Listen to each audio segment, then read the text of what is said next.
Program being organized today is very complicated. It is full of riddles. So how these riddles could be solved, I now request Advocate Dr. Suresh Maneji to introduce or to उसकी भूमिका आप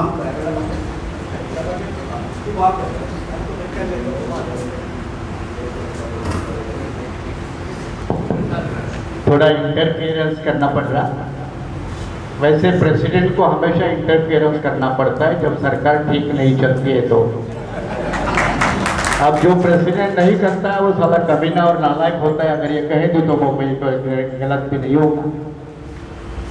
अब मणिपुर जनता है तो president होता है, prime minister होता है, तो तब इंटरफेरेंस इसको कंस्ट्रक्टिव इंटरफेरेंस बोलते हैं। मुझे खुशी एक घोषणा करते वक्त जो मैं मेरे तमाम साथियों के साथ मशवरा करते हुए कह रहा हूँ, और वो घोषणा ये है कि मैंने सिर्फ पार्टी के 2 ही पदाधिकारी अभी तक अपॉइंट किए हैं। एक नॉर्थ इंडिया के लिए प्रभारी नेशनल वाइस प्रेसिडेंट पोस्ट पर मैंने डीजीपी साहब की अपॉइंटमेंट की है। आप लोग सभी तरह से जानते हैं डीजीपी साहब का परफॉर्मेंस आप पिछले 2 दिन से देख रहे हैं, और डीजीपी साहब ने बड़ी ईमानदारी के साथ वो जिम्मेदारी संभाली। उनके साथ में मेरे दूसरे मूवमेंट के साथी जो कांशीराम जी के साथ कभी पैदल चले, करोल बाग के पुराने कार्यालय में रहे, मायावती के भी पहले मूवमेंट में सीनियर रहे, ऐसे मेरे दूसरे साथी भाई जितेंद्र कुमार मंच पे खड़े रहिए ना, खड़े रहिए भाई। जनता को कभी भी खड़े रहकर आदर भाव के साथ सम्मान देना चाहिए। तो जितेंद्र कुमार इनकी राष्ट्रीय महामंत्री नॉर्थ इंडिया के स्तर पर अपॉइंटमेंट की है, और अभी मैं तीसरी अपॉइंटमेंट करने जा रहा हूं। और तीसरी अपॉइंटमेंट ये है कि हमारे दूसरे साथ जो बहुत ईमानदारी के साथ मूवमेंट में है, और उन्होंने कहा मैं बोझ उठा सकता हूं, तो जो साथी बोझ उठा सकता है उसको ही बोझ दिया जाता है, उसको ही दिया जाता है।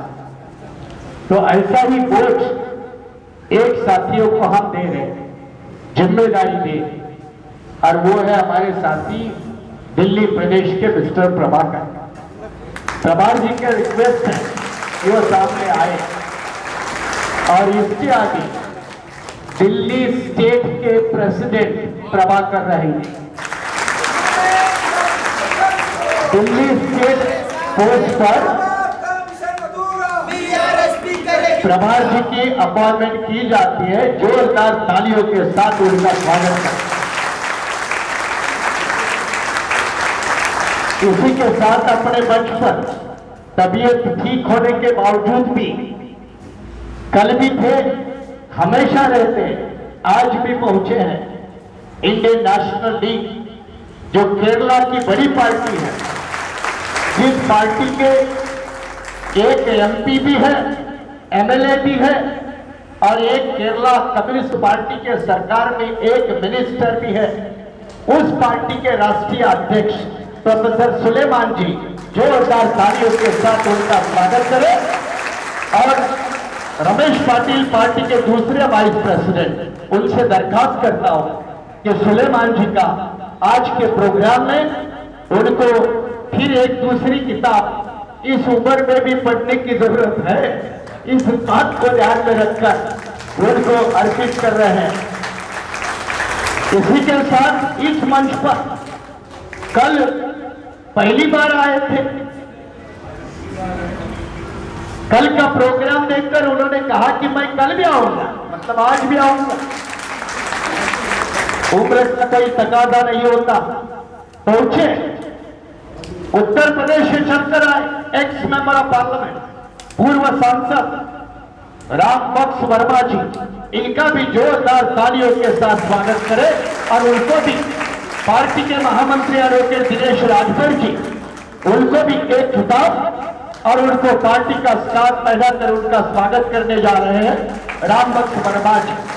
फिर तालियों के साथ एक जोरदार उनका स्वागत करें। और इसी के साथ जैसे छत्तीसगढ़ के साथी ने कहा कि आपको छत्तीसगढ़ आना चाहिए, तो मैं बिल्कुल आपको नाराज नहीं करूंगा, मैं आपको बिल्कुल नाराज नहीं करूंगा। और मेरे यहाँ गोदिया के साथी है, यहाँ भंडारा के मेरे साथी है, ये आपके बिल्कुल नजदीक सटे हुए हैं। यहाँ से जाते वक्त आपको उनके साथ मीटिंग करनी है और तारीफ करनी है कि ये नीला झंडा छत्तीसगढ़ में कब गाड़ने की तैयारी करनी है।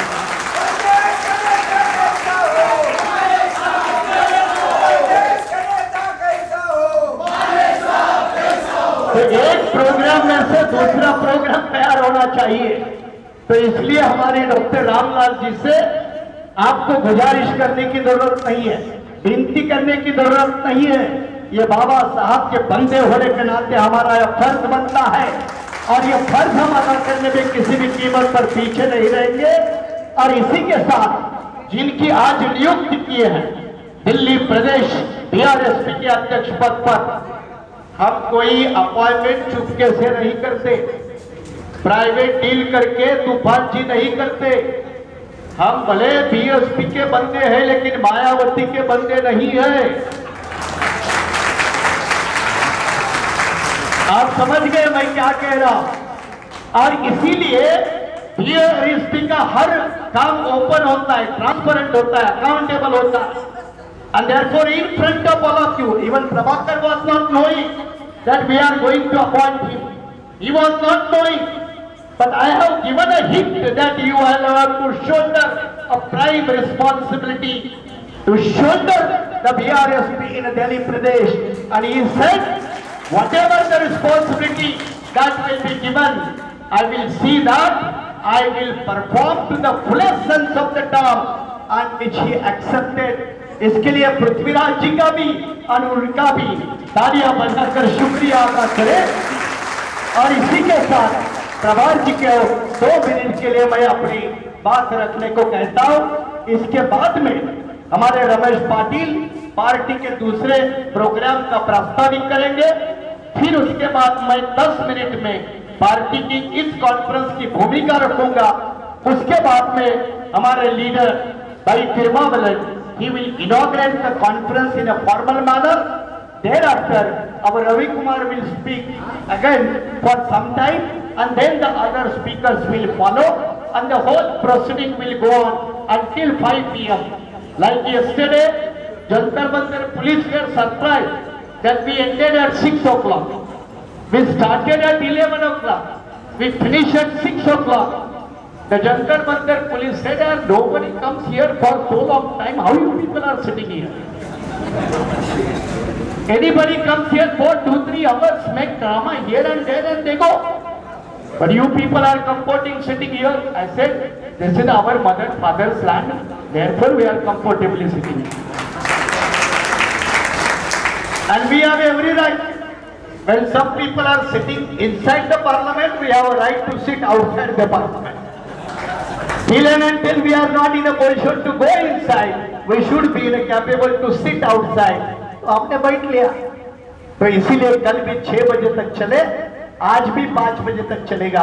तो इसी शेड्यूल के साथ आप सभी को जैसे कल प्रोग्राम हुआ उसी तरह आज का होगा। तैयार? ये इसी के साथ मैं प्रभार जी का 2 शब्द कहने की रिक्वेस्ट करता हूँ। प्रभाकर।